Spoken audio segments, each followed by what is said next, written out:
Let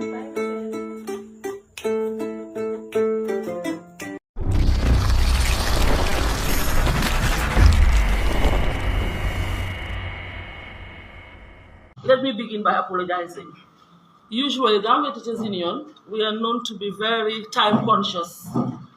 But as you can see, this was, if you like, put together in a very short manner, and the time, definitely today, we were trying to multitask. Notwithstanding, people came here as early as 9:30, 10 o'clock. So we want to apologize for the late start. Also, let me take this opportunity to welcome members of the National Executive Committee of the Gambia Teachers Union. We also have our partners from Education, IFANET, Education for All Network. The conferences, the chairperson of the conference is here, and some other conferences. Staff, we have staff here. The press, Friends of Gambia Teachers Union. You are very important in this endeavor. We called you within a couple of hours. Look at the response. We are both grateful because we know without the press, it will be difficult for us to amplify our voices. Without the press, it will be difficult for us to send our message across. So therefore, your coming here today is a clear testimony of the relationship you have with us, Gambia Teachers Union. And for this, we want to thank you heartily and hope that this press conference today, the press conference that we have called, will yield abundant fruit. That the messages that we are going to let out will go to the public, and they will consume it, and they will know that for us, Gambia Teachers Union, we are here to serve the teachers, we are here to please the teachers, we are here to take care of teacher welfare. So on behalf of Gambia Teachers Union, I want to take this opportunity to welcome you heartily to this press conference. Thank you.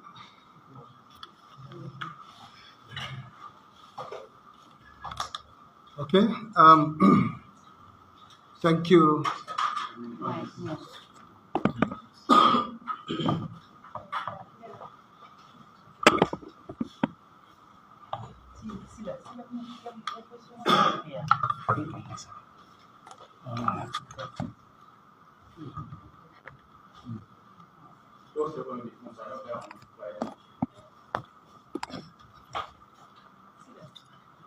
The phones, are they on flight mode?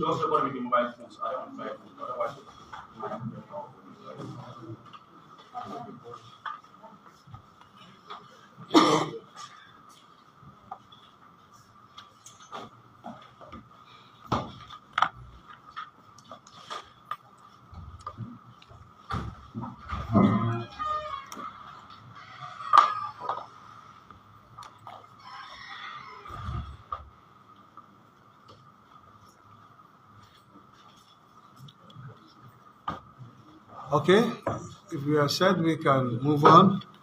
Thank you, Madam General Secretary, for that brief welcome remarks. Welcoming all of you to this very important press conference. Once again, you are all welcome to Gambia Teachers Union's house at MDI Road.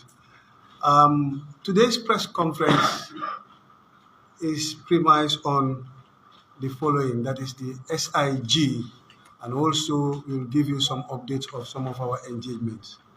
But the most important topic of discussion today is the School Improvement Grant, that is the SIG, the monies given to schools to take care of business at the level of the schools. Some couple of years ago, government decided to abolish school fees, that is the payment of fees to public schools, and then introduce what we call the School Improvement Grants. Schools are being given monies to take care of education service delivery at the level of schools, so that at least nothing will be paid from the side of the government, from the side of the parents rather. So this has been going on. And then before the starting of this particular scheme, an agreement was made in terms of the mode of payment of this school improvement grant. And that agreement, that the monies will be paid on tranche basis, on termly basis, first term, second term, and third term tranche.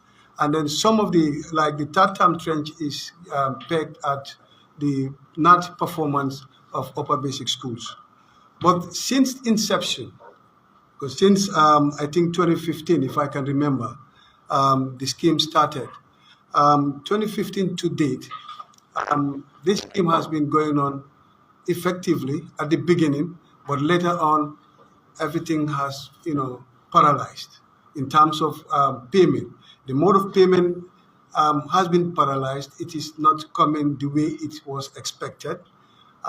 Instead of schools receiving their money on time, especially during first term, second term, third term, first term payment will be delayed up to second term, and then second term payment will be delayed up to third term. Sometimes third term is even paid into first term of the other academic year. So this has been a concern to many schools. A lot of engagements have been done to at least remedy the situation, but not much improvement has been made since then. And then Gambia Teachers Union, like she said, we fight for teachers, we take care of their affairs, we look at what is we do for the teachers, and we try to at least fight for it so that at least teachers can get their teachers' rights can be defended or protected. But then today, it is not about the teachers directly. Today is about the education system in general. We don't only call for press conference or fight or go for strike just because we want to fight for the rights of teachers. We want more money in the pockets. Not only that, we want to see to it that education system is put on a sound footing. We want to see to it that teaching and learning in schools is being taken care of effectively and efficiently, so that at least the products that are coming from schools can at least get the right basic education needed. So that, the universities, whenever they get to the university, they will at least be better prepared for some of the higher education levels. But then, when you look at the situation right now, our intervention is that we want to make sure that these monies that are not being paid, that is the school improvement grant, be paid. That is why we are intervening. We want to send a signal to the general public that schools at this moment are definitely suffering. From first term to date, I can say things started getting worse from last academic year. Things started getting worse from last academic year. Payments were not done in order. Monies were not coming the way they're supposed to be. And in fact, the unit cost remains the same. Everything the same. From inception, the cost of materials since 2015, nobody here can tell me price of commodities remains the same. And the unit cost, what is being given to schools, remains the same. So when you have that kind of money that you're supposed to run your schools with, in this SIG, some of the schools supposed to pay their salaries of ancillary staff, and then schools supposed to buy teaching and learning resources of this from the same money. Schools supposed to do maintenance from the same money. Schools supposed to pay some 1/6 of their staff from the same money, and other allowances that are due to some of the senior teachers that are carrying out certain functions within the school. So this is a problem. In as much as the money is not forthcoming, where do we expect schools to tap resources from in order to be able to run their affairs at the level of the schools? It is a big, big problem. So principals have been trying. The leadership at the level of schools have been trying. They have been doing all their best. They have been pre-financing. They have been dipping their hands in their pocket. They have been going to people to borrow money. They have been going to stationery shop to borrow materials and other stuff in order to be able to run schools. And some time ago, last year, when results were poor, when WIG released their analysis of results, everybody, the general public, people started pointing fingers on teachers that nowadays teachers are not doing much. That is why the results have been poor. So when you look at the results generally, these monies that we are talking about here, that is the SIG, this is what's supposed to bring us the results. This is what's supposed to make the students to better prepare them for external examination. But if these monies are not available, where do we expect the students to at least be prepared? Who is going to, take the bull by its horn by making sure that the right funds are available? So this is a problem. You go to many schools, they struggle to get chalk. So most of the lower basic schools, they have been struggling to get a chalk. Imagine you are paying $100 for a child for a lower basic school for the whole year, and that $100 has not been forthcoming. If you are paying the $100, you just pay maybe $35 for this term, another term $35 for a child, for example. And then that $35, for example, has not been forthcoming. So this is a great concern to the Gambia Teachers Union.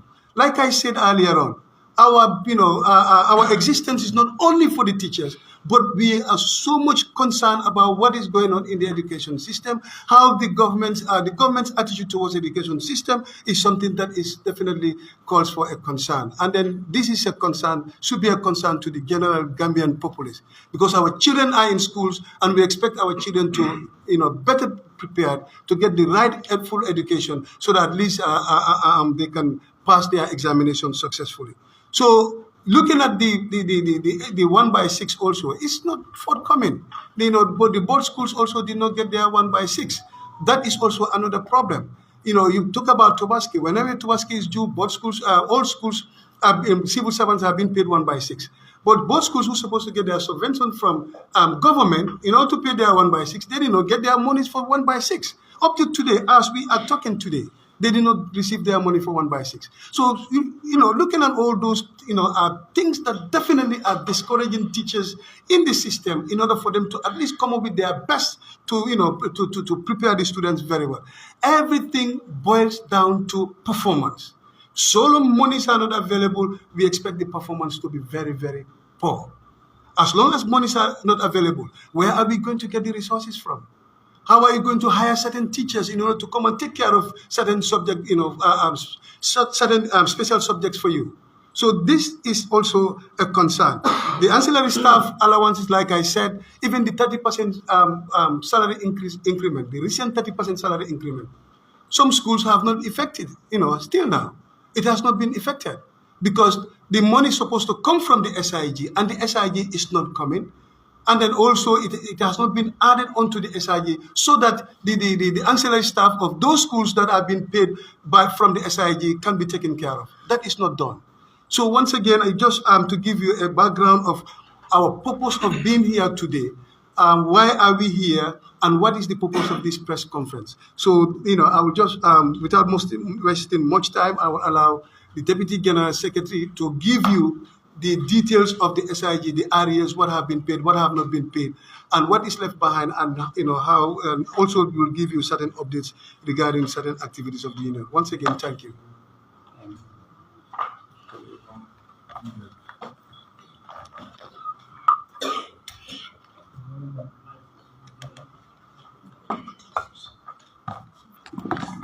Is it okay?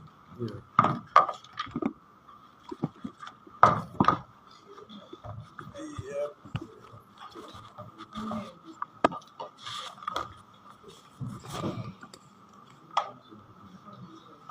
I think we need a special orientation to arrange mics. Good afternoon. Hey, good morning, brother. I'm sorry.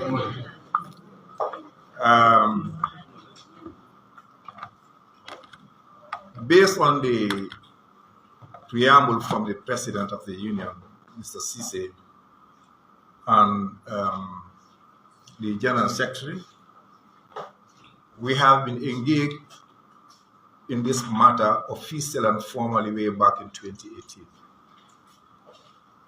In 2018, we sent a list of demands to the government of the Gambia and categorized them into 3 levels. Level 1, that must be done at that material moment. Level 2, mid-term, and long-term level 3. And the SIG happens to fall under level 3. So since then, we've been following the trends and the development within central government. And for the records, this is about the Ministry of Finance and Economic Affairs. All what we are saying about is about the lack of action, the lack of respect, if you like, some issues of attitude or failure to comply or fulfilling one's obligation. We are midway through the fiscal year 2023, and towards the end of the academic year 2022-2023. As we speak right now, government, that is the Ministry of Finance, is yet to disburse the third term SIG that sums up to $15,110,516. Term 3 SIG, $15 million, $110,516 is pending for term 3. Worst of all, the term 2 areas sum up to $26 million, $35,619. Textbooks, the money meant to buy textbooks, which is the most important teaching and learning resource, if you like. There is still a pending balance of $42,120,000. So as per the budget, the schools, as per what they need to run, what we need to run the schools, I mean the sector, there is still a whooping chunk of $73,266,135 arrears, monies due and owing to schools for us to run our schools. I don't have to get into the impending consequences and implications. What gaps? What are the consequences of not putting your hand on $72 million to run your schools? I don't need to get into those details. Out of the $206,636,011 that is required for SIG and books, we still have about 35.5% of the amount pending. That is the $73.3 million.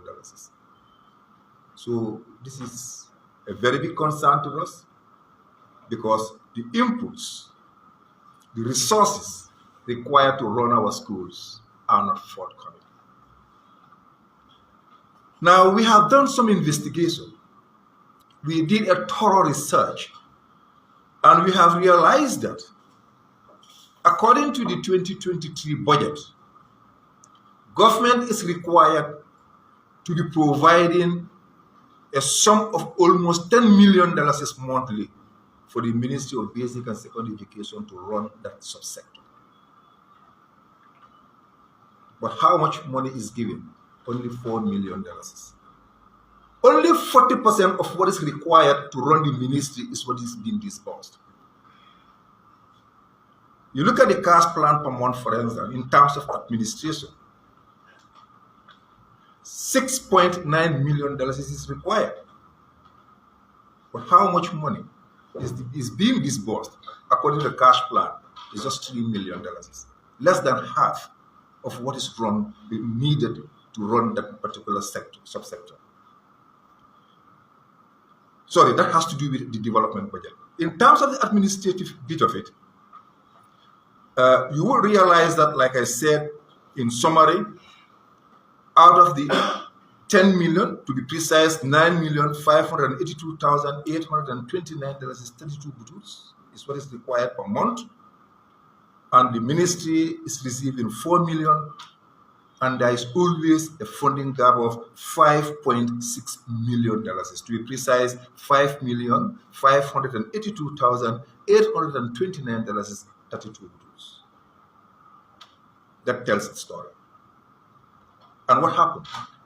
He said it. The Gambia Teachers Union, Cooperative Credit Union, is under due pressure. Schools, head teachers and principals, in this case, would have to rush to the credit union to request for an overdraft to do the little they are doing at this moment.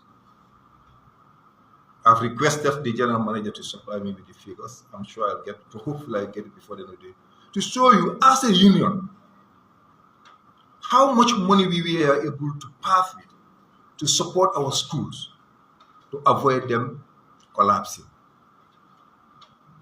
Just because the Minister of Finance and central government in general has failed to fulfill its obligation. This is unbearable.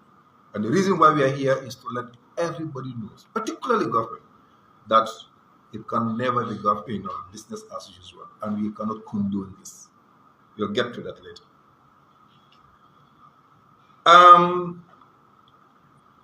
In addition to that, he casually mentioned the issue of the subvented institutions, what some of us might refer to as board schools. These schools are given subventions. And for God's sake, subventions for board schools are just like PE, personal emolument. They are meant for the salaries of these teachers and allowances. It is always late, delayed, and inadequately disbursed. He talked about 1 by 6. We have a particular school in our record where the teachers gathered their luggage, went to the school with the hope that the principal will pay them their 1 by 6 salary advance for them to join their families, only to be told. In fact, the principal ran away, literally, to avoid his office because of embarrassment. And all those teachers went to join their families with a broken heart. The president talked about the implications. For the purpose of emphasis, years ago, we have seen that some of our students sitting to the Gambia WAS exams, we are failing because they do not have the required skills to shape.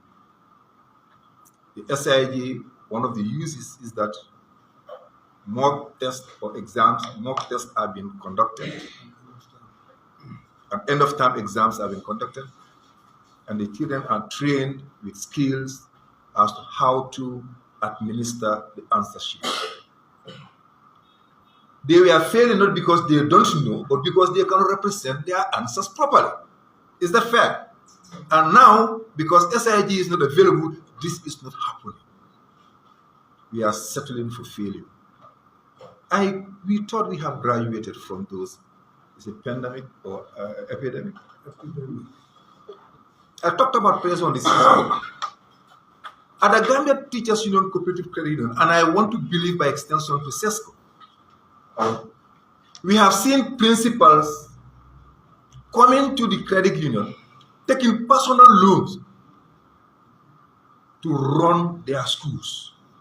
That is unacceptable. Loans that they will, how do you call it, acquire from the credit union, pay the interest for and on behalf of the institutions they are running. The only crimes they are committed is because they are managers of those schools. That is unacceptable. The worst thing happens with the new head teachers who are posted to these schools, who virtually found no butut in those schools. The literature teachers would say, in this case, the tail wags the dog. And you know that's not possible. The tail can never wag the dog. You expect the dog to wag the tail. You expect them to run schools. This is your first experience as head teacher or principal, and virtually you are cash strapped. That's a definitely big nightmare. The subject allowance has been talked about. The ancillary staff.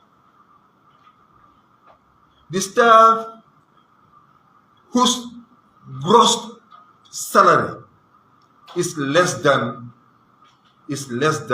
the fuel allowances given to some of our managers in all sectors.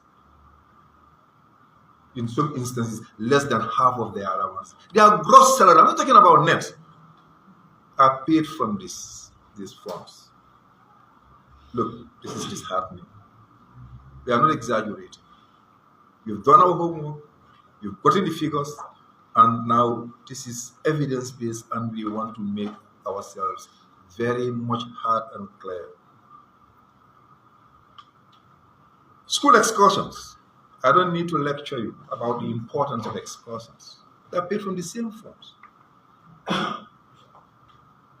We have to end up teaching in abstract. You talk about stone circle, you have to draw it. If a poor artist like me,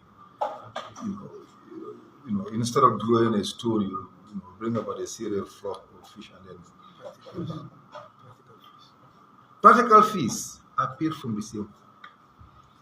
School maintenance. I told you, less than half of the development budget is being disbursed. Teachers are living in stores. Schools are in some schools are in very dilapidated conditions. And now the rainy season has just commenced. We have seen what happens. There is already, the writings on the wall are very clear. What is looming in the distance from the hydromet unit is that this year we are going to have normal rains, which means we have to settle for, may God forbid, some unpleasant experiences. We have seen the first 2-3 rains, what is happening. First rain, Kolibantang and the like, all got flooded. Seriously. We have seen the staff quarters of Kolibantang halfway, Chayal rather, demolished because of, in fact, it's a mud house. So if the development budget is less than 50%, how do we manage the infrastructure? So to cut a long story short, our message to government is very simple and straightforward. We want the public to understand that we cannot accept this thing anymore. We have gotten to the brink, and then as a result, we want these monies to be paid and paid now. By the 19th of July, we are monitoring. If these monies fail to land into the school accounts, we will reconvene and advise ourselves accordingly. It's not a threat. We are just doing the needful. It's not a threat. These monies must be paid, and they must be paid now. And sadly, the Ministry of Basic and Secondary Education will request for the purpose of explanation 10. They will insist and approve 8. Out of the 8 that is approved, they will give 6. The 6 will be segregated and paid in bits, and those bits will come late. This is what is happening. Do you understand what I'm saying? You are not giving what is required, and not giving what you approved, and not paying them fully and on time. What do we mean? To put it short and simple, government is not taking education seriously, and as a welfare organization, the working and living condition of our teachers matter a lot for us, and the working condition of the teacher determines the learning outcome of the students. If that is being compromised, and that is a test for our relevance, we are just doing the needful, and this is why we call this press conference, to inform the parents who are major stakeholders, and then use the same media, like the General Secretary said, for you to amplify our voice. The last time we wrote to government, it took them 20 days for the letter to be presented to the Office of the Permanent Secretary. I guess you heard about that. And we don't want to take that route anymore. It's going to be straightforward. All these things will be presented. In fact, they know, they have the figures, because we got these figures from their desk. So to conclude, we are advising the executive, and more importantly, the National Assembly Select Committee for Education, Training and ICT, National Assembly Committee responsible for finance, for their oversight and scrutiny, and by extension, the Directorate of Delivery at the Public Service Ministry. The National Assembly is failing us because based on their oversight, they have a moral duty and obligation to ensure that the money, we only bring people to book when we realize that 5 rules is missing. But our very purpose of existence has been compromised. We are not accepting that. So it's a simple message to government, and I think we've been heard loudly and clearly. By the 19th of July, we want this money to be paid to our schools, to the ministry, for due diligence, apportioning or disbursement, failure of which we will reconvene and advise ourselves accordingly. accordingly. Thank you, Mr. President. All right, thank you so much, the Deputy General Secretary, for that wonderful presentation. And I believe all of you have heard it clearly. And the message is very clear that by the 19th, if this money is not paid, then we will reconvene again and we will inform you about our decision. We may call you here again for the press conference and then inform you about the next step that we want to take. But we hope and pray that these monies are paid, because on the 19th is very crucial to us and crucial to everyone. Even the parents, 19th is very crucial to all of them. So once again, I will just open the floor for some of you who may have one or two questions to ask. If you have anything, you can please ask questions. The floor is open now.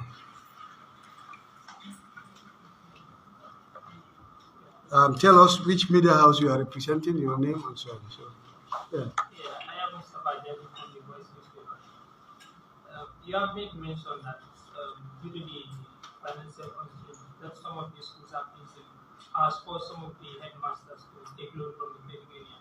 So was there any instance whereby students are forced to make payment to the school in order to take care of some of the affairs of the school? Yeah, okay. Yeah, okay, well, it's noted. We'll get back to you. Yes, any other? If you can take 3 questions and respond to that quickly.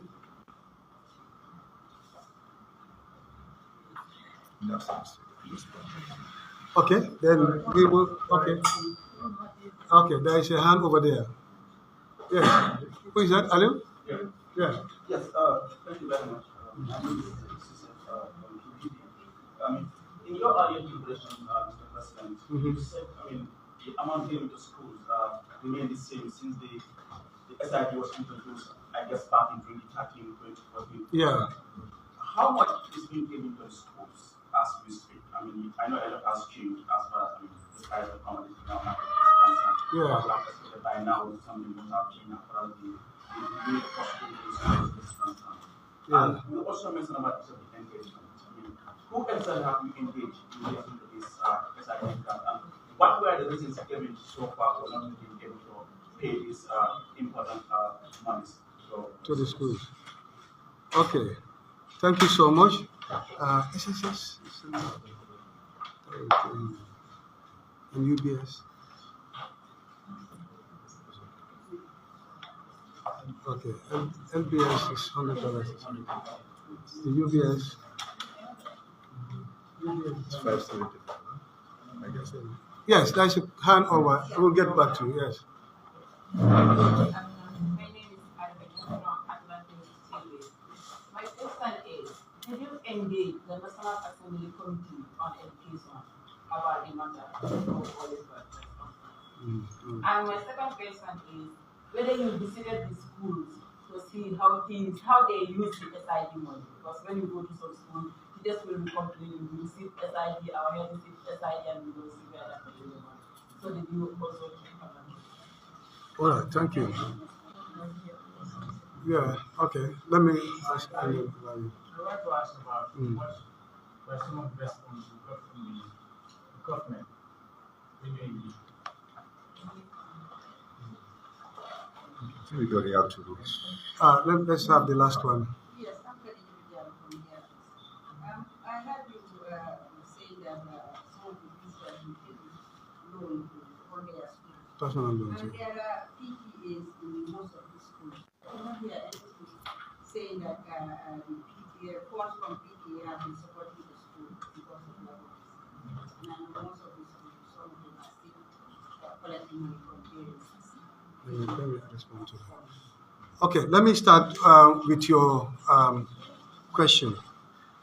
Yes, some schools have been taking money from the PTA fund.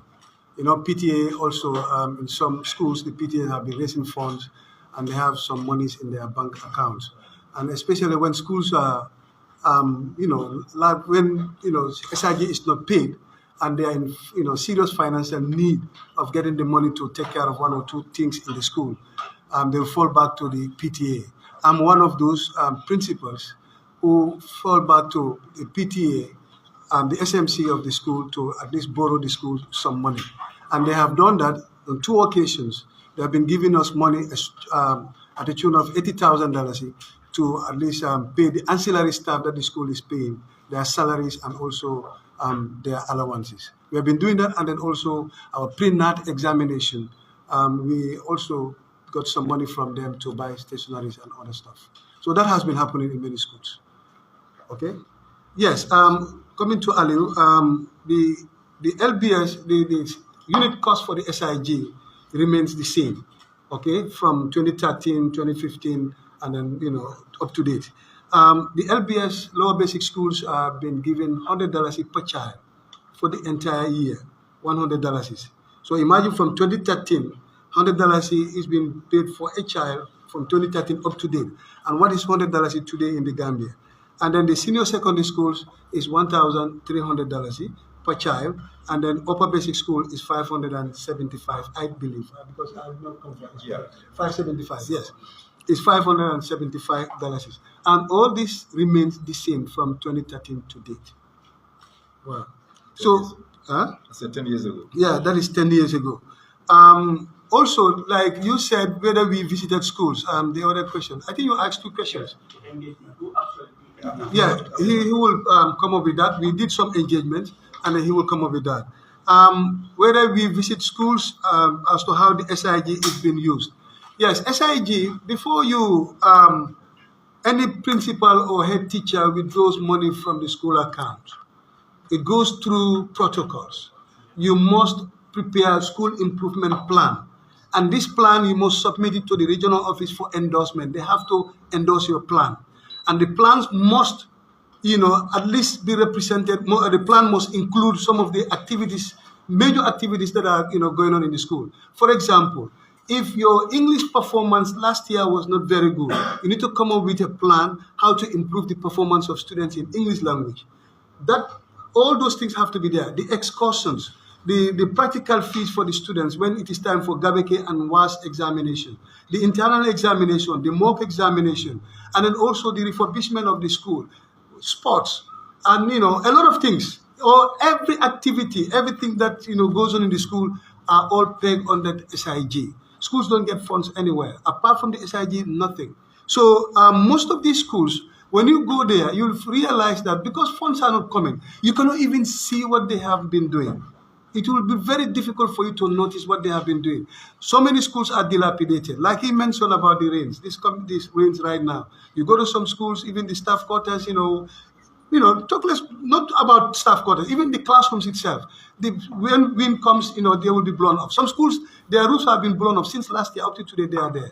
And then some schools, you go there, you find furniture issues. Furnitures are not available. And then you go to some schools, the same painting that has been there since 15, 20 years ago is the same paint you'll find, the same color you found on the school walls. And then, the situation is very, very crazy, honestly. Because, like he mentioned, development budget for MOPSI is very small, and what is being approved, what is being given also is not even much, one can say it's not relevant. So all those problems together definitely will, inform one that yes, honestly, schools needed support, and that this money is supposed to be coming on time so that, business can go on at the school as expected. You look at the box of chalk or carton of chalk, it used to be $1,000 or 1,000, $800, $750, $800, but now it is $400. And you want to print exams for students, especially, imagine, you want to conduct exams. You have to communication of the school, when there are, meetings or other functions they're supposed to attend, the money have to come from here to pay fares and other stuff. All those things are not available. And you look at some officials, even their communication allowances alone, is more than some schools' SIG. Imagine some school, their entire SIG for the whole year is $5,000. Or less than that, $5,000, for example. The entire SIG for the whole year. And the first time, you're supposed to give them maybe $2,000, $2,500. Second time, you give them $1,500. And third time, you give them $1,000. Finance, because we start with them. The last time we start with 3 ministers. We start with the Minister of Finance, we start with the Minister of Public Service, we start with the Minister of Basic and Secondary Education to express our concerns over some of these contemporary issues. So it's a process.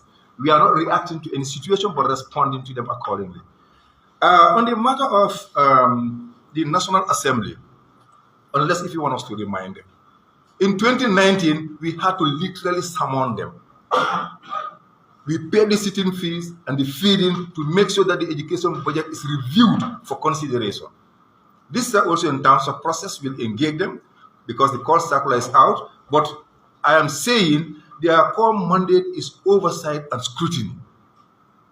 We don't need to remind them about that. Minister of Finance, Minister of Public Service, Minister of Education, we've been visiting them. They recognize our faces, and then we've even been, at some point, some 2 months ago, we even walked into the office of the Vice President to express our frustration on these matters. So we have been engaging government on these issues. Basically, I think the President has responded to, unless if I miss one or two things. But just to let you know that, like I kept saying, we are leaving this thing, and then we think it is prudent for us to give feedback to the public, and they use the same media, because civil society and the media are the fourth and fifth estate of government, unless if nobody wants to recognize that fact. So this is why we are here, because the two of us, civil society and the media, would definitely help a lot to make sure that the right things are done in terms of scrutiny. Thank you. All right. Once again, if there is no other question on the floor, then we just have to wrap up. And thank you so much for coming. Despite of the short notice, we actually appreciate you, and you are one of our esteemed partners, and we always love you and will continue to love the press of this country. Once again, thank you so much. Yeah. Can we pray, please? Can we pray?